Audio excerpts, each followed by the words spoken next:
O primeiro rascunho do que pode ser a disputa ao governo de Minas em 2026 começou a ser desenhado e se apresentou nesta semana. Por enquanto, os nomes de Cleitinho Azevedo, Rodrigo Pacheco e do vice-governador professor Matheus Simões despontam no horizonte. E o que é que a gente já pode dizer sobre esses nomes, as disputas partidárias e os arranjos que eles estão tentando fazer para se posicionar para daqui a 2 anos? Também vamos falar sobre a reforma administrativa do prefeito Fuad Noman. De um impacto inicial previsto de quase 50 milhões de reais, surgiram quase 500 cargos comissionados e ainda um outro ativo na PBH, que pode chegar a quase 2 bilhões de reais. A gente vai tratar desses assuntos a partir de agora no 3 sobre os 3. Os principais fatos sobre os 3 poderes da República. 3 sobre os 3.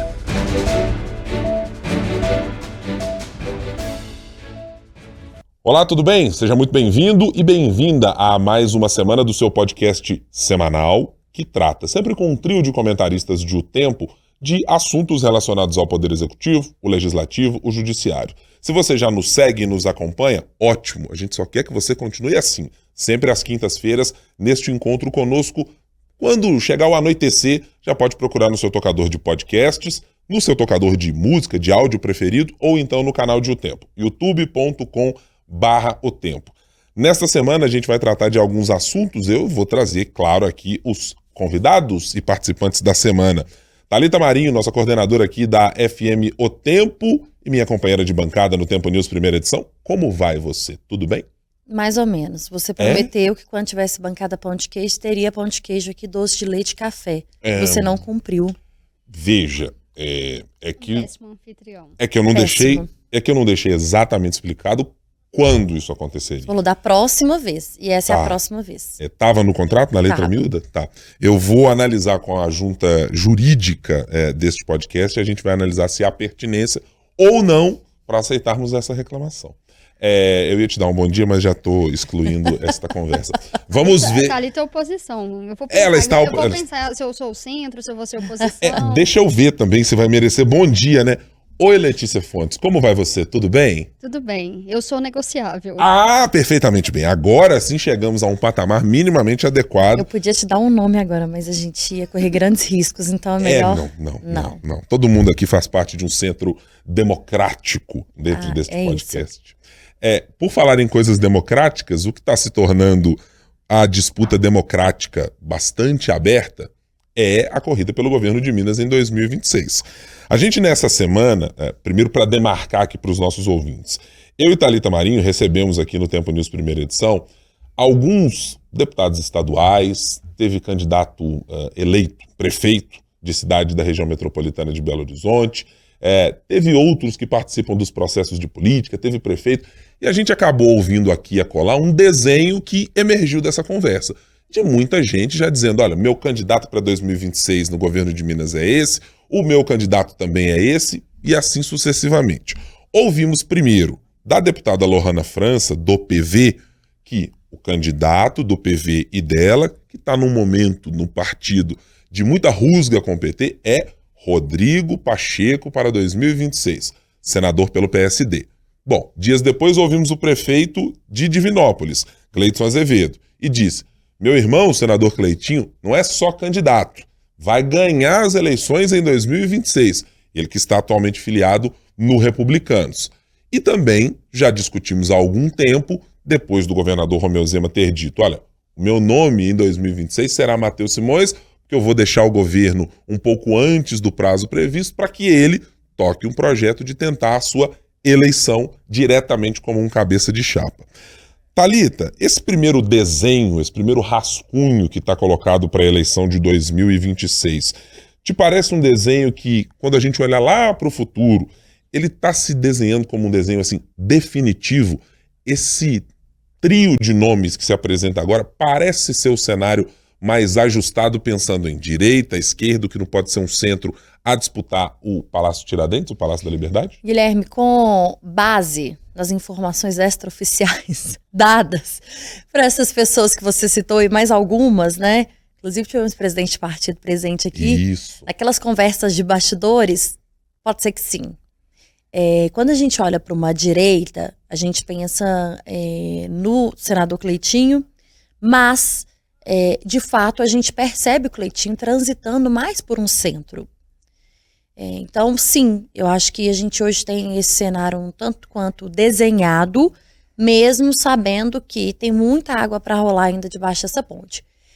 Há uma certa indecisão em relação à esquerda, porque ao mesmo tempo que muita gente afirma que o nome é de Rodrigo Pacheco, há também a informação de que poderia ser Alexandre Silveira, né? O nome do PT e da esquerda, do PSD, a disputar, então, esse cargo aí para o governo de Minas. E que, inclusive, o próprio Alexandre Silveira já deu ali alguma brecha para que a gente entendesse essa decisão. Agora, Guilherme e Letícia, há, como eu disse, muita água para rolar debaixo dessa ponte, a gente sabe disso, né? Nós trabalhamos com a política, a gente sabe muito bem disso.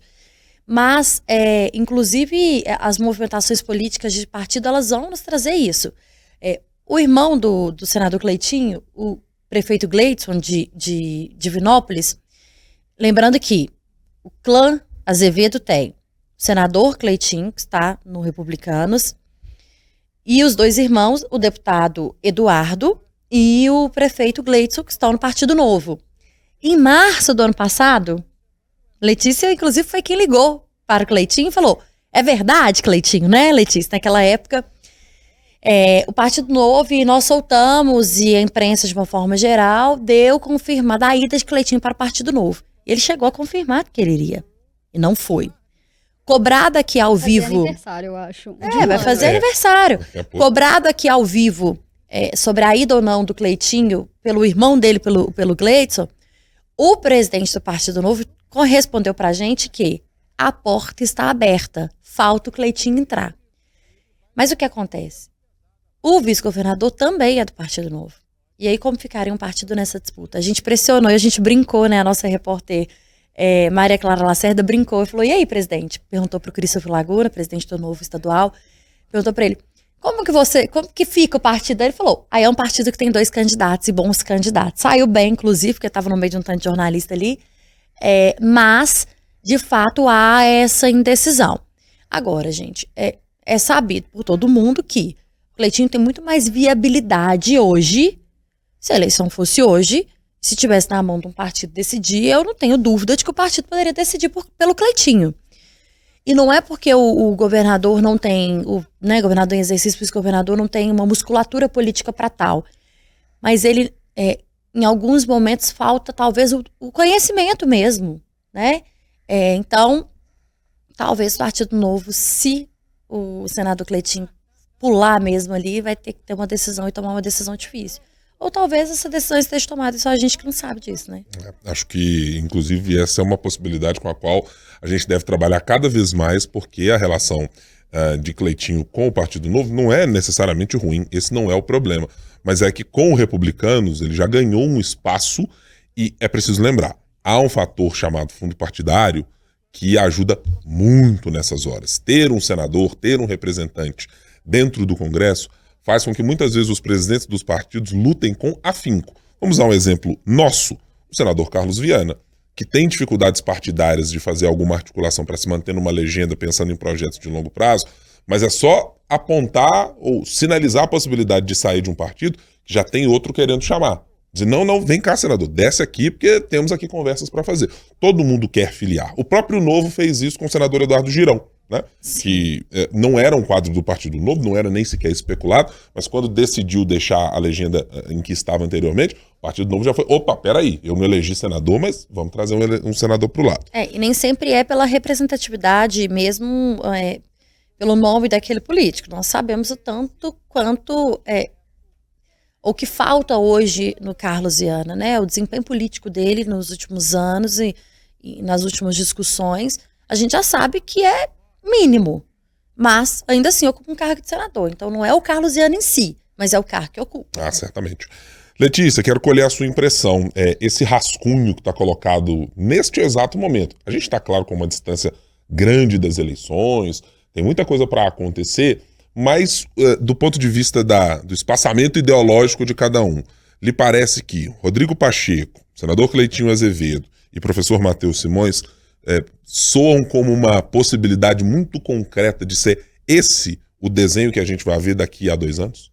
Acho que passadas as eleições municipais, 2026 já começou e está muito claro, né? A gente via que o governador Romeu Zema até então sempre dava uma ensaboada, não falava quem é o candidato. Nas últimas semanas, surpreendentemente, ele já começou a falar, meu candidato é o Matheus Simões. Então, até então, aqueles nomes que falavam, não sei se você é candidato, as pessoas já estão se colocando o nome. Matheus Simões já é um nome colocado. O próprio Cleitinho, que até então não se falava abertamente que seria um candidato, seria. O Rodrigo Pacheco, entre todos esses nomes, é o que eu menos acredito que talvez saia candidato, por algumas questões, assim, eu acho que ele flerta muito mais, assim, pelo perfil dele, mais por uma questão legislativo ali, um tribunal de contas, um ministério, eu acho que flerta. E por uma questão que eu fico pensando, o Rodrigo Pacheco, ele tem uma dificuldade de vir a Minas Gerais mesmo, assim, do perfil dele. Quando o Lula veio aqui, o Lula mesmo falou assim, eu tive que insistir muito para ele vir aqui, eu tive que insistir muito para ele falar. Não sei se ele tem, talvez, esse perfil ali de campanha, e a gente viu, o Rodrigo Pacheco, ele nem tem vindo a Minas para poder votar. Sempre tem alguma questão de saúde, alguma coisa de Brasília, mas a gente viu que da última vez que ele veio a Minas, ele foi vaiado. E muito também se evita vir a Minas Gerais por causa disso. Acho que ele tem planos maiores, eu acho que faz parte ali do perfil dele, pelas pessoas que envolvem ele de falar. Talvez o nome do Alexandre Silveira seja o nome que realmente vai vir, porque talvez viu que o PT ali, a esquerda, não consiga um nome. Tem que ser alguém ali um pouco de um partido mais de centro. Mas entre a falta que o Rodrigo Pacheco tem em Minas, o Alexandre Silveira, ele super, né? Porque ele esteve em todas as ocasiões especiais, podemos dizer assim, em que a esquerda precisou ser representada, inclusive nos 2 turnos da eleição, segurando o braço do prefeito reeleito Fouad, levantando o braço dele em momentos emblemáticos, né, Letícia? Não só fazendo isso, mas até com bonezinho do PT, bonezinho do presidente Lula e do governo petista. Eu até entendo que o Rodrigo Pacheco, ele é o presidente do Congresso, assim, ele tem atribuições, tem coisas ali que ele realmente tem outras funções, mas eu não sei, não vejo que talvez seja o feitio dele, assim, talvez ele tenha outras, conversando com pessoas, planos maiores, assim, para ele, de um ministério, talvez, do governo Lula, né, ele é um parceiro ali, né, tem atuado ali junto com o governo federal, mas sobre o Matheus Simões, algumas questões do que eu acho. Ele tem alguns trunfos do que eu acho do que pode ser um candidato. Ele vai ser o governador em exercício por 6 meses, em 2026, o governador Romeu Zema já falou isso. Ele colhe também uma questão do governo Zema ser um governo bem avaliado. Sim. Só que com isso também vem alguns desgastes. Ele também pega o desgaste do Zema, né, todo o desgaste ali do Zema, e ele não é uma pessoa conhecida. Mas nesse sentido a gente teve uma eleição municipal agora do Fouad, que a partir da pessoa que ela tem um governo ali na mão, vai ter uns 6 meses, ele tem um cabo eleitoral que é o Zema, talvez ele consiga reverter. A gente viu que isso aconteceu em Belo Horizonte. O Fouad também tinha um nível de desconhecimento muito baixo e conseguiu. Só que, ao mesmo tempo, o maior cabo eleitoral dele, que é o Zema, talvez o Zema esteja ocupado com outras coisas. Para uma chapa à presidência, a vice, a um senado, talvez o Zema não possa participar tanto ativamente dessa campanha como o Matheus Simões realmente precisa. E em 2014 aconteceu muito isso, assim, o Aécio estava envolvido em outras coisas e o Pimentel ganhou, aqui em Minas. O Aécio não participou tanto da campanha.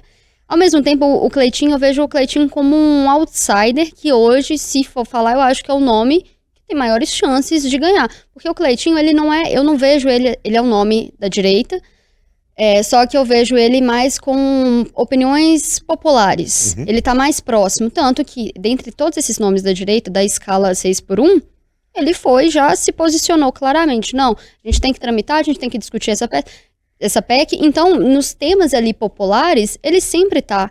Por exemplo, a Copasa é um tema que ele sempre bate muito, porque quem já não teve um problema com a Copasa? Todo mundo já teve um problema com a Copasa. Hoje um problema gravíssimo em Belo Horizonte com o rompimento de uma adutora, né? Então, assim, uma pessoa que assiste, por exemplo, um vídeo do Cleitinho hoje nas redes sociais, muito ativo, vai se identificar.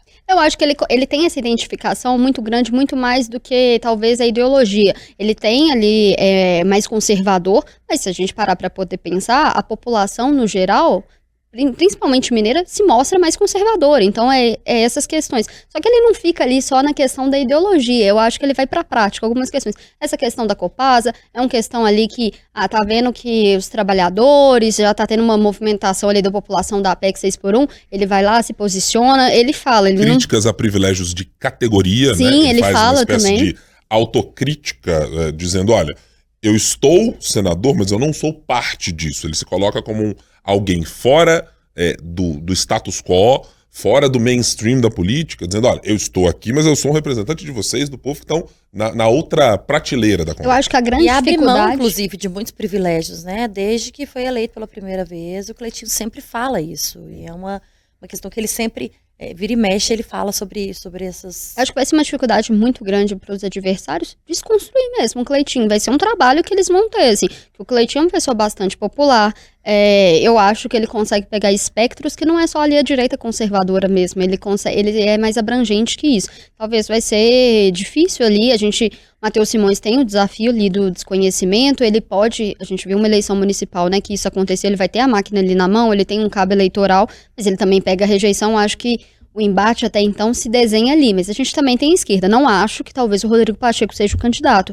Talvez o Alexandre Silveira, tem que ver quem que talvez vai ser esse terceiro componente aí. Eu vou olhar para essa história, primeiro colocando o Rodrigo Pacheco no meu holofote. Acho que a posição de Rodrigo Pacheco ela está num modo pendular.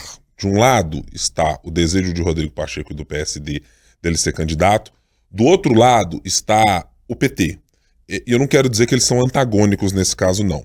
Mas é que se a gente olhar pela linha do tempo de como as coisas aconteceram, Rodrigo Pacheco, e essa declaração eu tenho ela muito clara, quando de um evento com o presidente Lula, ele deixou claro, quando perguntado se ele era um candidato ao governo de Minas em 2026, ele fez questão de frisar que, não é isso.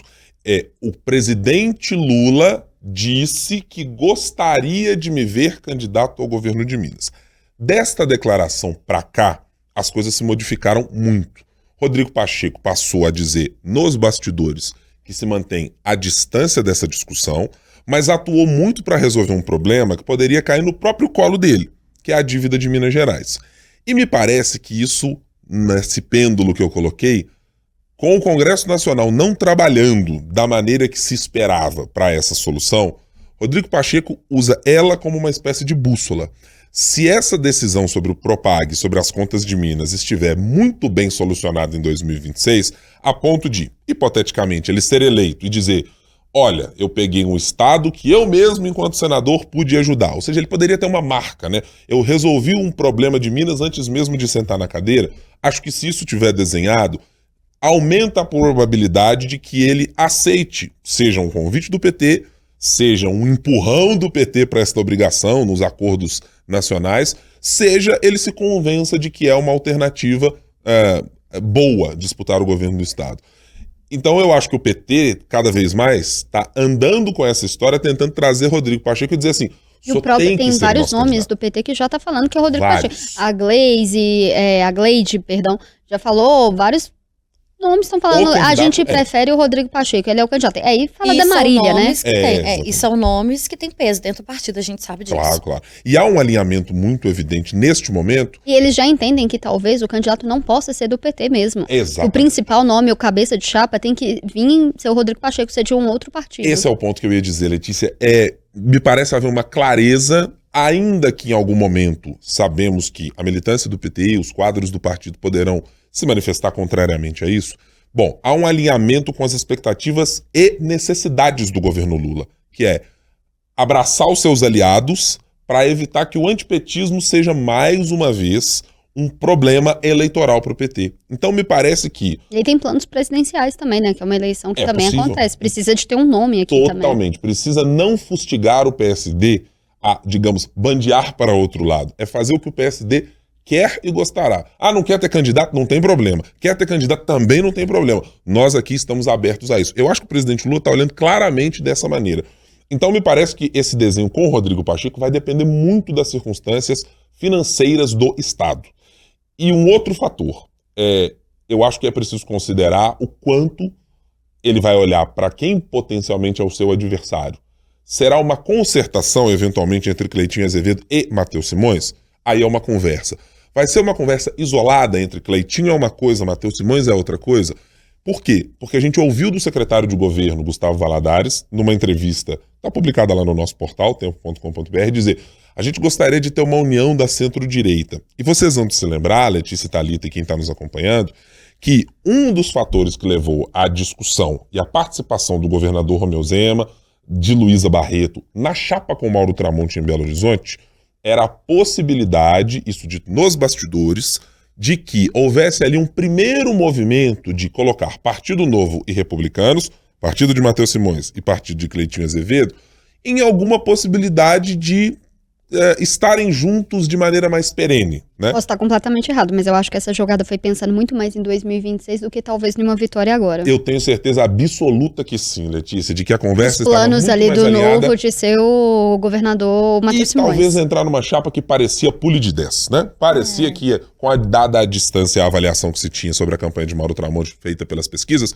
parecia que aquilo era tranquilo para o governador entrar. Então, era o cenário, o desenho quase perfeito. Matheus Simões, o governador Romeu Zema sairia hipoteticamente com um candidato eleito a prefeito, ainda com um abraço ou mãos dadas com republicanos, e Matheus Simões sairia seguro de que pelo menos podia negociar com republicanos para o futuro.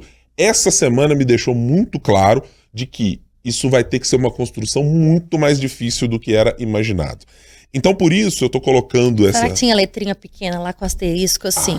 Vale em caso de eleição confirmada em Belo Horizonte no ano de 2024? Acho. Porque, né? Mudou o cenário. Essa questão do Cleitinho não ir para o Novo, acho que é muito por causa disso. O Cleitinho tem uma pretensão de se candidatar ao governo de Minas e o Matheus Simões também é uma briga.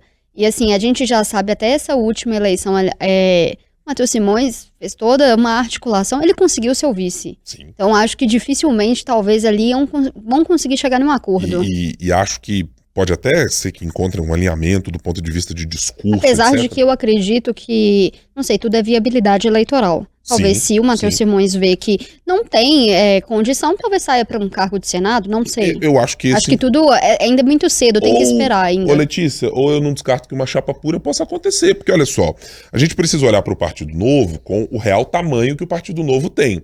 A gente, por vezes, olha, por estar num estado governado pelo Novo, ter o único governador do partido, e às vezes dá um tamanho, uma musculatura, uma capilaridade que a legenda efetivamente não tem, né? O Partido Novo não é maior do que boa parte do escopo partidário brasileiro se você for procurar os prefeitos do estado.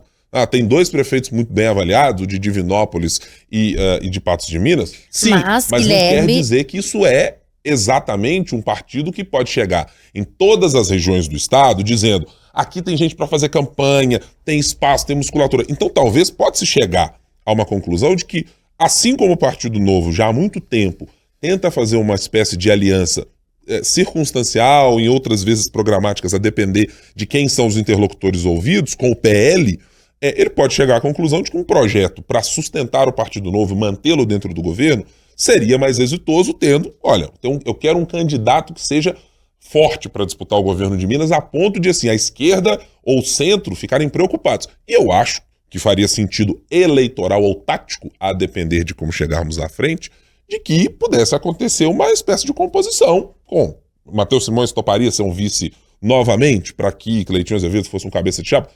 Eu não sei, a gente está fazendo aqui um desenho possível, mas me parece que esse cenário de uma tríade nesse momento, ele está colocado apenas como base de negociação, e que muita gente, seja o professor Matheus Simões, seja Rodrigo Pacheco, e olha, seja o próprio Cleitinho, que por mais que tenha sido dito, olha, eu topo, Cleitinho não muda de camisa de time, ou não troca de boné, para dizer, gente, eu tinha uma ideia, a ideia mudou, ele não está fazendo exatamente isso agora nas discussões sobre estar no Republicano e ir para o Novo, e eu vejo que ele é um parlamentar que tem essa capacidade de ser mais fluido nas suas decisões. Ele, inclusive, utiliza isso várias vezes ao dizer, gente, eu não tenho problema nenhum em pedir desculpa se eu errar, ou tomar uma decisão e dizer, apoiei, agora não apoio mais. E ele foi eleito assim, Guilherme, ele foi eleito assim. Eu só queria fazer uma pontuação aqui, porque você falou sobre o Partido Novo, né? Embora tenha 2 prefeitos no estado, não precisa ter dúvida de que foram reeleitos não pela legenda, foram reeleitos pelo próprio desempenho e estão insatisfeitos. O próprio Gleidson falou isso aqui ao vivo com a presença do presidente do partido dentro estude com a gente. Ele falou, o partido poderia ter entregado mais. O Falcão também faz várias críticas e reclamações públicas. Então, não é pela legenda, mas pelo desempenho. Agora, em relação ao Cleitinho, a gente precisa considerar um outro elemento, né? O elemento extrema-direita.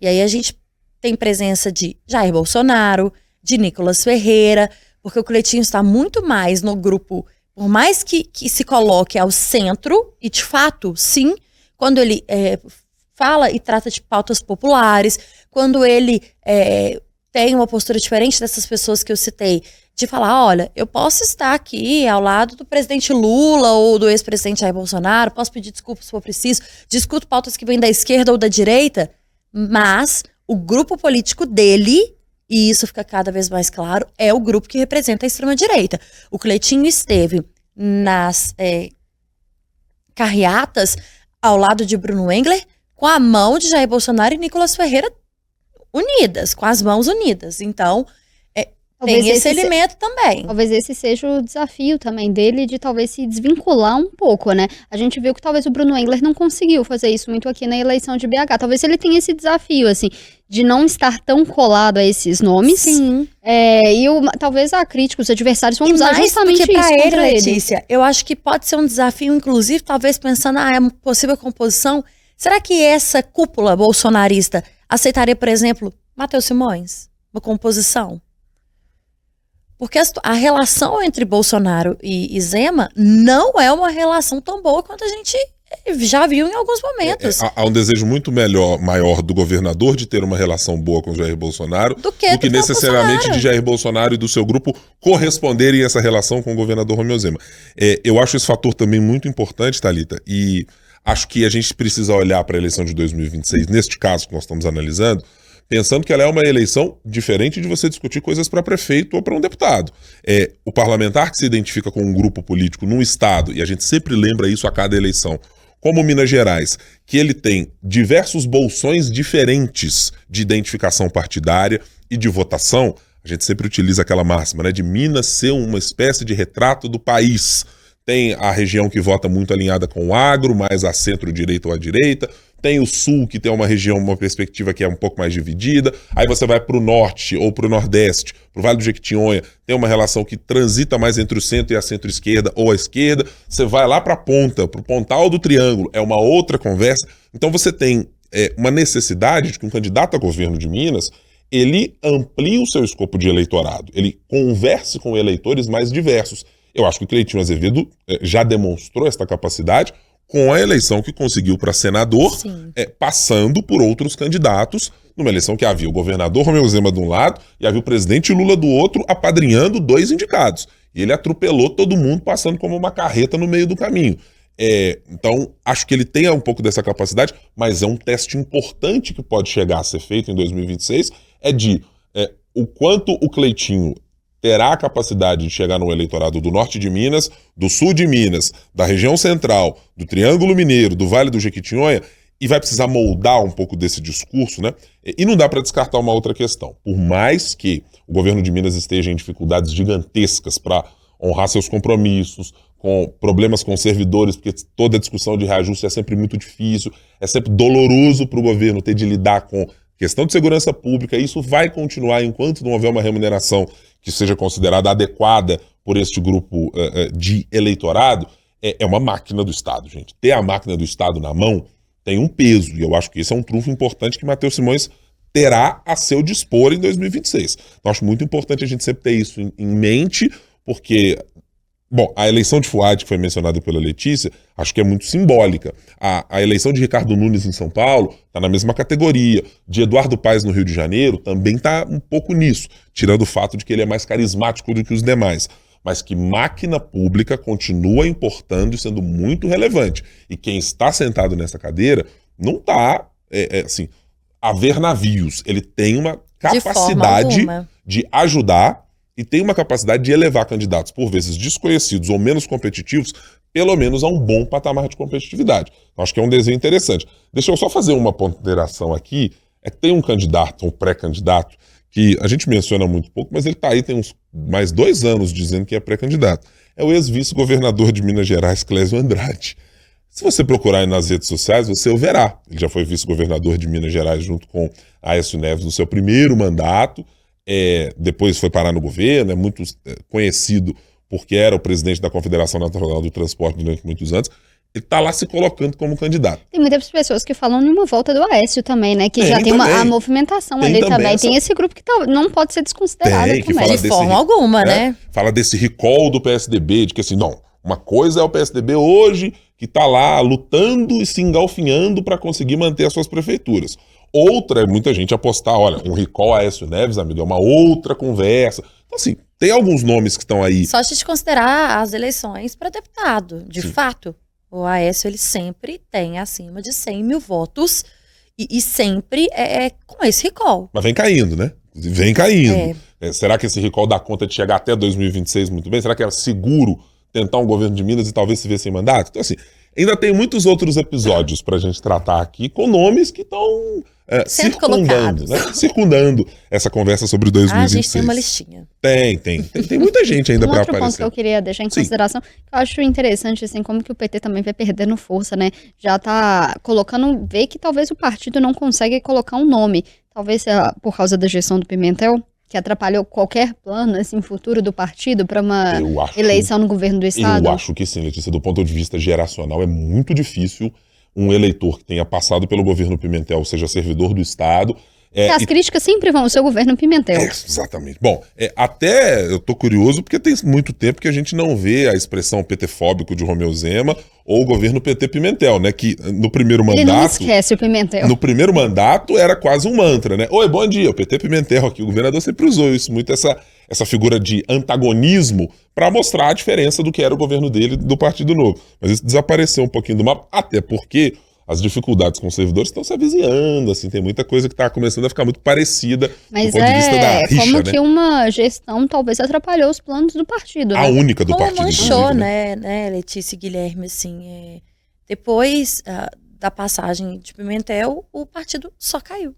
E eu não sei, de verdade, eu acho, para uma questão, o servidor ficou muito traumatizado com essa questão. Não sei se em algum momento, talvez, o PT tem que estar em uma composição. O PT sozinho, eu não sei se ele realmente consegue ganhar o governo do estado. Bom, se os nomes que são aventados no PT, e um deles, o da prefeita Marília Campos, ela é a primeira a dizer que o partido deveria fazer uma composição e ter Rodrigo Pacheco, quem somos nós para dizer que fala deva muito, ser o contrário? A gente não né? citou, mas muitas pessoas querem, né? Marília tem sido desejada por várias pessoas ali para ocupar pelo menos um cargo de vice, né? E ela é uma pessoa que a Marília é maior do que o PT, né? Sim. Ela conseguiu desvencilhar do partido na campanha dela para a prefeitura de Contagem, em vários momentos. Ela tentou ao máximo se desvencilhar do PT, falando assim, a minha gestão é uma, o partido é outra, a gente está discutindo a cidade. Ela tem uma clareza do quanto o antipetismo pode ser prejudicial a ela, mas acho também importante salientar, a Marília diz claramente, eu não sou nada sem o PT, né? A minha história é dentro do PT. Porque muitas pessoas falam, Marília, será que sai do PT? Eu acho muito difícil. Eu também acho muito difícil que isso aconteça, por mais que eu haja... não acho difícil, mas eu acho que essa saída vai ser muito bem construída. E ela tem dado cada vez mais sinais. Sim, eu concordo, Thalita, com o ponto de que há cortejos a ela, de que há mas ela gente sempre fala interessada, claro que ela quer terminar a gestão dela. Mas eu acho muito também, muito evidente que assim, a Marília teria mais a perder saindo, porque ela perderia o eleitorado cativo do PT, do que necessariamente ela ganharia outros eleitorados. Até porque ela já conseguiu fazer aquilo que ela queria. Ela já expande para um eleitorado para além do PT. Ser maior do que o PT. Sair do PT para Marília Campos, me parece, potencialmente poder perder o eleitorado do PT. Sim. Mas não necessariamente ganhar outros eleitores. Eu não consigo imaginar o eleitor fora de Contagem, da centro-direita, da direita, da extrema-direita, votando na Marília Campos. Mas eu consigo imaginar o eleitor petista deixando de votar nela. Então, eu acho que é um cálculo que ela, inclusive, entende. Assim, é como equilibrar a carreira, o histórico e a vida política dela dentro do PT, mas conseguir ampliar estando dentro do partido. Mas não vão faltar, e não faltam, convites e avaliações de pessoas que dizem, Marília, se você cresceria muito mais se saísse do PT. E é uma análise, inclusive, que ela já fez a respeito das eleições, inclusive a respeito da votação dela desse ano de 2024. Vou passar rapidamente aqui para o outro tema, que ele está correndo, acho que tão rápido quanto foi a nossa edição de hoje dentro da Câmara Municipal. Projeto de reforma administrativa do prefeito Fouad Noman. Bom, impacto inicial previsto era de até 4 secretarias a serem criadas e um impacto direto nas contas da prefeitura de 49,9, 50 milhões de reais anuais. Só com despesa de pessoal. Só com despesa de pessoal. Bom, aí você deriva Imagina o servidor projeto, ouvindo isso, falando assim, mas eu ganho X só ou Y. isso. Bom, aí é o famoso assim, corta pro projeto. Aí você chega no projeto e tem lá uma outra discussão que surgiu na Câmara de Vereadores de BH, que é a Prefeitura de Fouad Noman fazer uma espécie de capitalização para utilizar mais recursos para a PBH Ativos, que é uma empresa do governo que é responsável por gerir, por exemplo, as parcerias público-privadas, como você tem na Zumeis e como você tem em outras áreas da Prefeitura de Belo Horizonte. Bom, o prefeito está sendo criticado por abrir espaço, por criar mais cargos pela oposição. Ao mesmo tempo, a velocidade com a qual a proposta tramita indica que tem muita gente que está na Câmara Municipal ou fora dela que está muito afim de que tenham mais cargos para aumentar a possibilidade que ele esteja dentro da prefeitura. Vou começar agora por você, Letícia. O prefeito está agindo da maneira esperada diante do tamanho da aliança que ele precisou construir e me parece que não tem muito caminho alternativo. Tende a abrir espaço e o prefeito sempre diz, não sou refratário a isso. Composição é para ser feita, é para ocupar cargo no governo mesmo, faz parte da política. O prefeito está conduzindo isso bem na sua avaliação? Acho que ele saiu fortalecido, né? Essa é a terceira vez em 1 ano e meio que ele tenta mandar uma reforma. Foi tramitação em tempo recorde, o que a gente nem viu, assim.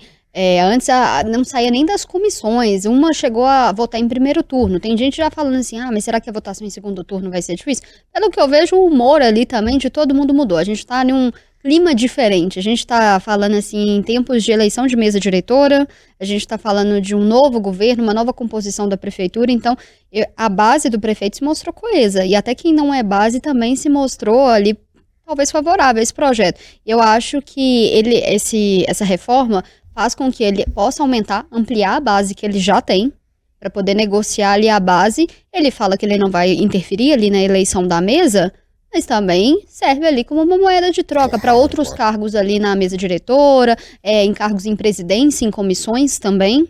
Eu acho que tudo isso vai ser usado.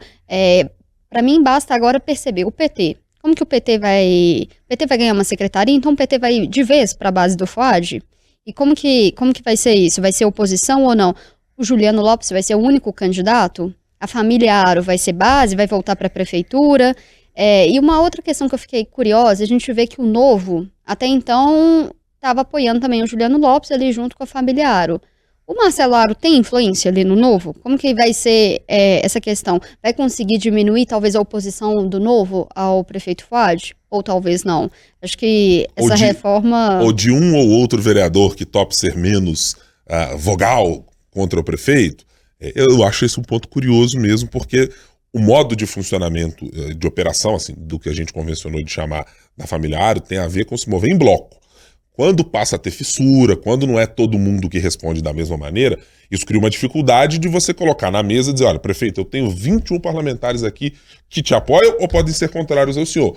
Mas de repente isso pode virar 18, daqui a pouco viram 14, daqui a pouco viram 13, aí você diz, mas e aí? Né? Corre o risco de fato de se esfacelar e das coisas irem mudando.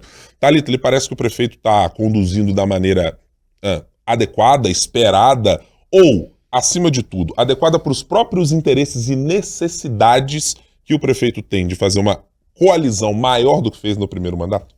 Guilherme, ele prometeu, né? Prometeu para os partidos, prometeu para quem já estava com ele, que eventualmente já disse que continuaria, e de fato ele vai cumprir, né? Então eu acho que o prefeito não tem saída, e acho que a avaliação que eu faço é que o prefeito se mostra muito mais com a habilidade de negociar do que a gente imaginava de fato que ele tinha.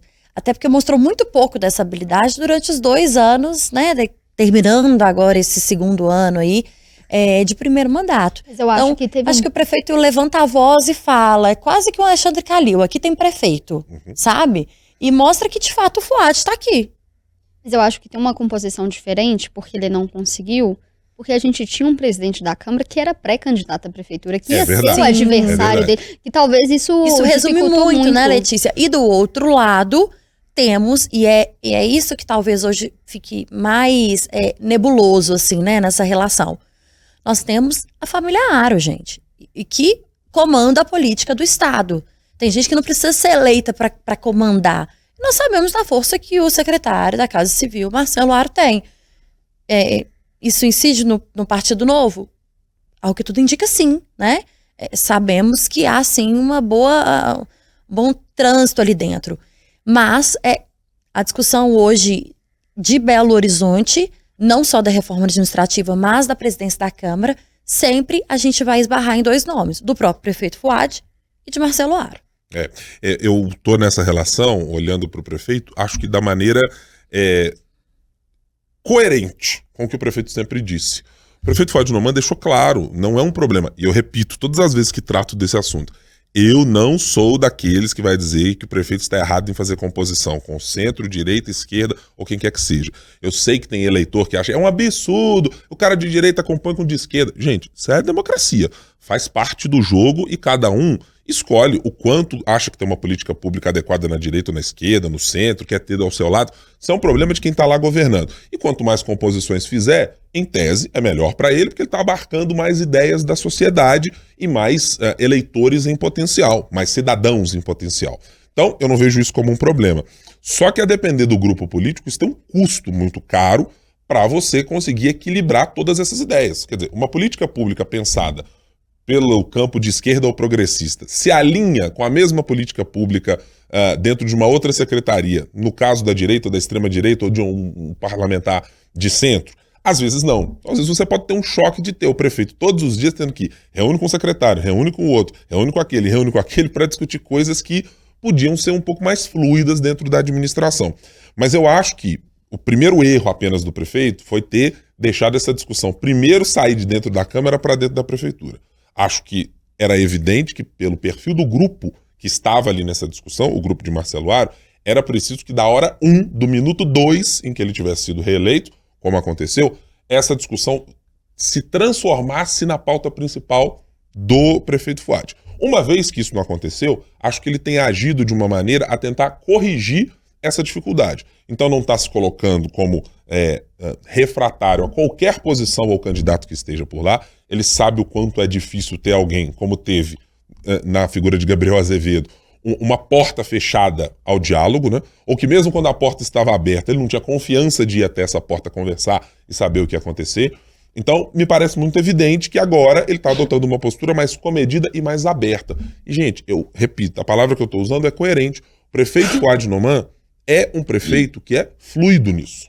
É um prefeito que eu acho que é identificado com a direita, certamente, como a direita do PSDB, como a direita que esteve aqui no estado durante muito tempo. Mas quer dizer que o prefeito é completamente refratário à esquerda? Não me parece. Claramente, com tudo que nós já... Eu, você, Letícia, você, Thalita, com o que nós já conversamos com o prefeito, me parece que ele não tem amarras ideológicas a ponto de não aceitar qualquer tipo de avaliação da direita ou à esquerda. E mais do que isso, objetivamente, ele precisa dessa composição para sustentar um governo que foi o que garantiu a vitória dele. Ele pode até soltar a mão dos aliados de ocasião da eleição, e isso faz parte do jogo, isso acontece. Agora, eu acho que o prefeito está fazendo exatamente o que se espera de um prefeito que conseguiu uma ampla aliança que garantiu a ele, a gente nunca pode esquecer, uma virada eleitoral. Ele perdeu no primeiro turno para Bruno Engler. Uma virada importantíssima. E conseguiu vencer Bruno Engler no segundo turno. Guilherme, e acho que isso resume muito, você trouxe aqui, tudo isso que você disse, se resume muito a... Quando a gente perguntava, e nas sabatinas que nós fizemos com aqueles candidatos, na verdade, quando a gente entrevistava aqui como pré-candidatos ainda, na FM O Tempo, a gente sempre perguntava sobre apoio de Bolsonaro ou Lula. E todos falavam com a gente, eu não estou preocupado com esse apoio, talvez não seja tão importante. E naquele momento a gente assustava. Inclusive de nomes importantes de partido, como a Marília, que nós citamos aqui, por exemplo. Parecia um absurdo naquele momento, quando a Marília dizia que não faz sentido, não vai fazer diferença, porque ela disse isso, que se o presidente Lula estiver em contagem ao meu lado. E a gente falava, como? E a gente achava que era apenas por uma única questão de um racha interno que acontecia no partido naquele momento. Mas, de fato, a esquerda ou a direita, o extremismo político, não foi decisivo para as eleições municipais. E isso fica muito a âmbito federal. Municipal é diferente. Então, quando um prefeito como o Fadi, por exemplo, possui e renova essas alianças tão importantes e mostra nas urnas um resultado de virada, quando sai para o segundo turno com 96 mil votos a menos do que o candidato do PL, que é o Bruno Engler, a gente percebe que, de fato, ele precisa fazer essa costura entre direita e esquerda e muito ao centro. Concordo mesmo. Mas eu tô muito curiosa para saber a postura da família Aro. Base, oposição, como que vai ser? Oposição amena, oposição ferrenha?